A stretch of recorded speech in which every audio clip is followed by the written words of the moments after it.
A cultura do jejum, Luciano Subirá, áudio 6. Desde homens da antiguidade até mais recentes, como David Yong-Chun, que se tornou pastor da maior igreja local do mundo, constatamos que aqueles que se destacaram na caminhada cristã e no ministério tiveram uma vida marcada pelo jejum. Eles são exemplos a serem imitados. Hebreus 13, 7. Não trago esses exemplos porque a instrução bíblica ao jejum não nos seja suficiente, apenas porque a obediência de outros inspira a nossa.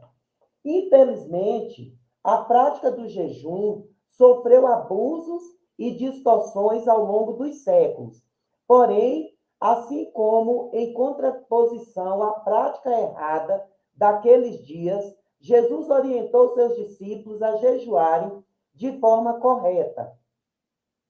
Em vez de não jejuarem, penso que o mesmo princípio segue válido atualmente.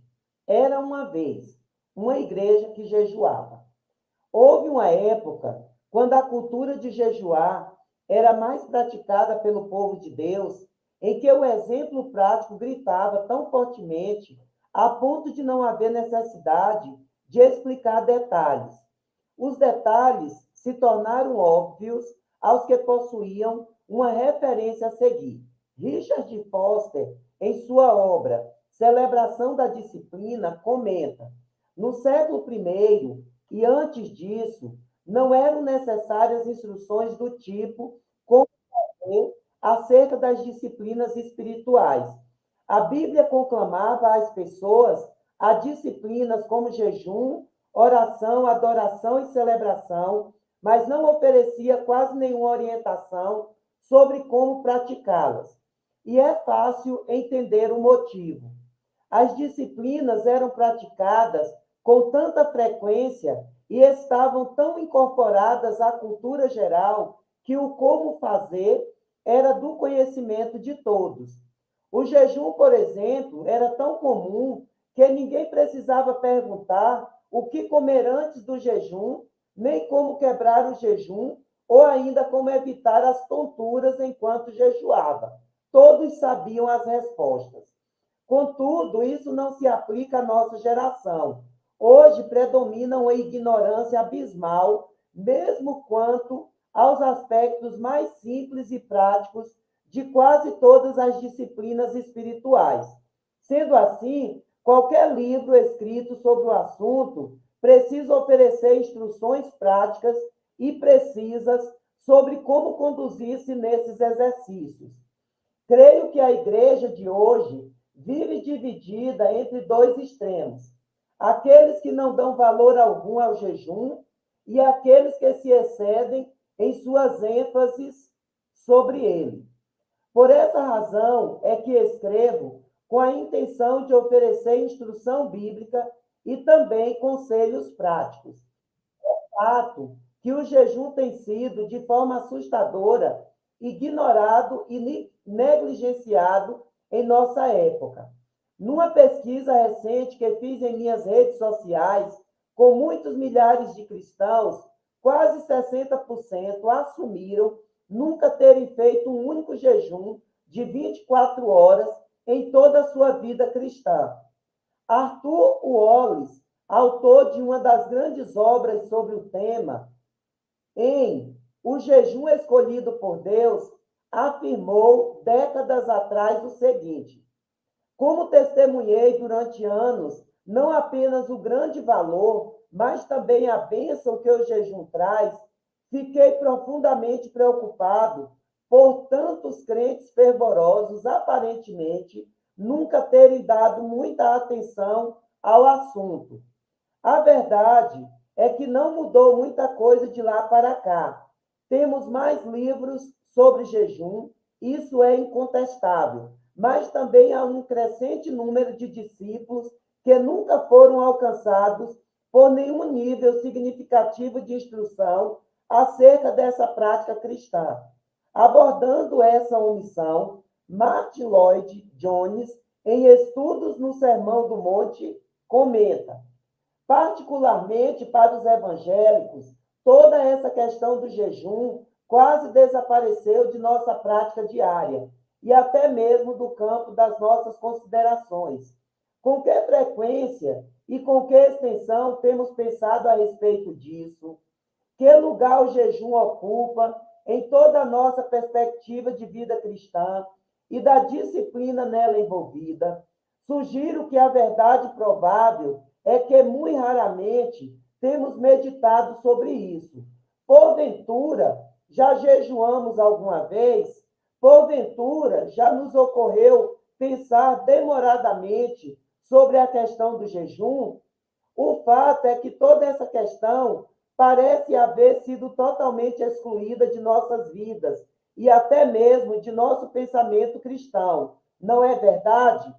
Uma pergunta a ser feita é: como chegamos ao ponto de a maioria dos cristãos nunca jejuar? Como chegamos a tamanha negligência? Cito novamente Richard Foster em Celebração da Disciplina. Em tempos mais recentes, percebe-se o interesse renovado no jejum. Não temos de caminhar muito aí, mas temos que caminhar muito ainda para recobrar o equilíbrio bíblico, o que explicaria a negligência quase total a essa prática mencionada tão frequentemente nas Escrituras e seguida com tanto ardor pelos cristãos ao longo dos séculos. Duas coisas. Em primeiro lugar, o jejum adquiriu má reputação em consequência das práticas ascéticas exageradas da Idade Média.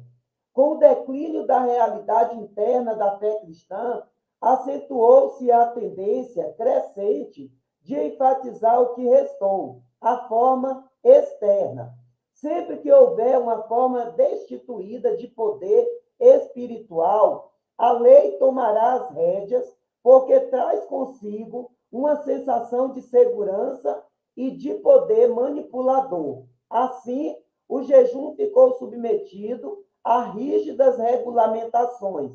Sua prática também foi vinculada à mortificação pessoal e a sofrimentos físicos extremos. A cultura moderna rejeita com veemência esses excessos e tende a confundir jejum com mortificação. Em segundo lugar, a propaganda com a qual somos alimentados continuamente convence-nos de que, se não tivermos 3 refeições fartas todos os dias, com petiscos nos intervalos, ficaremos à beira da inanição. Somando-se a isso a crença popular de que é uma virtude satisfazer cada um dos apetites humanos, o jejum tornou-se obsoleto. Valnice Milhomes, em O Jejum e a Redenção do Brasil, comenta: é possível que o asceticismo que entrou na igreja com seus extremos tenha deixado em muitos um medo dos desvios, mas já é tempo de estarmos curados dos traumas históricos e encontrar o equilíbrio da palavra, sob pena de nos distanciarmos do verdadeiro cristianismo. Trata-se de um caminho sem volta? Não creio. Embora tal cultura tenha quase se perdido, ainda que alguns círculos evangélicos a preservem como verdadeiros remanescentes, tenho fortes razões para acreditar que ela será amplamente restaurada no tempo do fim. Cito outro sensato comentário da irmã Valnice, forma como a chamávamos desde minha adolescência.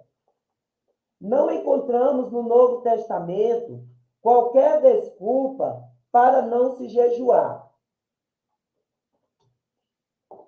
Nunca jamais existiu avivamento nos dias bíblicos ou em qualquer época na terra sem a presença da oração e do jejum. Pensaremos, porventura, que somos melhores neste século XXI, século da carne, achando que podemos mudar os princípios e ainda colher os mesmos benefícios? Jamais. Temos um padrão. Quem é o nosso padrão? O próprio Cristo. Os apóstolos seguiram seu exemplo. Os discípulos fizeram o mesmo. As primeiras gerações de líderes e cristãos não se apartaram do padrão. Somente quando a igreja se distanciou de suas raízes, mudou suas práticas, esquecendo-se do jejum. Só que, em consequência, perdeu a vida e o poder apostólicos. Faremos bem em retornar às pegadas pioneiros do cristianismo. A arte perdida do jejum será resgatada. Há um novo tempo chegando e um despertamento a caminho. Precisamos tanto olhar para trás e aprender com a história da igreja, como também olhar para frente, cheios de expectativa quanto ao que o Senhor fará. Cabe concluir este capítulo com um comentário de Mahesh Chavda. A maior parte do progresso de espalhar o evangelho veio do trabalho da igreja do primeiro século e de pessoas-chave que experimentaram visitações divinas pela oração e pelo jejum, que mudaram sua vida, como Martinho Lutero, os irmãos Morávios, John Wesley, George Whitefield, D.L. Moody e outros. Acho que Deus está esperando para ver o que acontece quando pararmos de esperar que apenas alguns de fé façam o trabalho. Ele quer ver sua igreja levantar-se como um todo, um corpo completo em toda sua resplandecente glória, como sua noiva sem mácula. É tempo de se erguer diante do inimigo no poder do reino de Cristo, manifestado em milagres, sinais e maravilhas. Jejuar é a chave para liberar esse poder. O mundo nunca mais será o mesmo. Tendo em mente a visão de quão importante é resgatar a cultura do jejum, convido você a olhar para a frente com a lente da percepção profética que a Escritura proporciona e entender a importância que o jejum terá no tempo do fim. Capítulo 3. Um olhar para o futuro. O jejum é um aspecto extremamente importante para o estilo de vida da igreja neotestamentária no final dos tempos. Mahesh Chavda. Abordei no capítulo anterior a importância de olhar para trás, para o passado, e lembrar que a história do cristianismo carrega consigo, indubitavelmente, a prática do jejum. Qual o valor, porém, dessa constatação? Por certo, há um incentivo a preservar o legado e a obedecer à instrução dada por nosso Senhor. Contudo, para alcançar a macrovisão bíblica correta e abrangente sobre o jejum, é necessário também olhar adiante para o futuro. Estou convicto de que este é um terreno profético. Concentrarei minha argumentação, no entanto, no ensino profético das Escrituras e não em palavras proféticas liberadas à igreja por meio de muitas vozes levantadas por Deus. Vale ressaltar que, por discernimento espiritual, é possível averiguar se há, de fato, uma convocação divina por trás das palavras dos profetas, mas, sem dúvida, trata-se de um campo subjetivo sobre o qual alguns podem dizer: eu sinto que é de Deus, enquanto outros, eu não sinto que tal convocação seja de Deus. As Escrituras são, portanto, solo firme. Por elas, podemos avaliar de forma concreta a vontade de Deus, uma vez que ele a revela por meio de sua palavra. Por isso, convido-o a considerar atentamente a mensagem deste capítulo. Tempos de restauração. Uma das características do tempo que antecederá o glorioso retorno de nosso Senhor Jesus Cristo é a restauração. Pedro anunciou tal verdade incontestável. Portanto, arrependam-se e se convertam, para que sejam cancelados os seus pecados, a fim de que da presença do Senhor venham tempos de refrigério e que ele envie o Cristo, que já foi designado para vocês, a saber, Jesus, ao qual é necessário que o céu receba até os tempos da restauração de todas as coisas, de que Deus falou por boca dos seus santos profetas desde a antiguidade. Atos 3, 19 a 21, destaques meus. O apóstolo pregava o evangelho e chamava os pecadores ao arrependimento e à conversão, apontando como consequência a vinda de tempos de refrigério. Nesse contexto, o apóstolo mudou o foco de sua mensagem para o tempo do fim, e que ele envia o Cristo, que já foi designado para vocês, a saber, Jesus, considerando que Jesus já viera ao mundo e após sua ressurreição, ascender aos céus, indubitavelmente, a palavra envie indica seu regresso. Na continuação do sermão, fica mais evidente, ao qual é necessário que o céu receba até os tempos da restauração de todas as coisas. Em outras palavras, Deus enviará novamente seu Filho, no entanto, isso não acontecerá ainda, não até os tempos de restauração de todas as coisas. A expressão até indica o tempo de permanência de Jesus com o Pai antes de sua vinda. Portanto, o evento consumador da redenção não pode dar-se sem que seja precedido pelos citados tempos de restauração.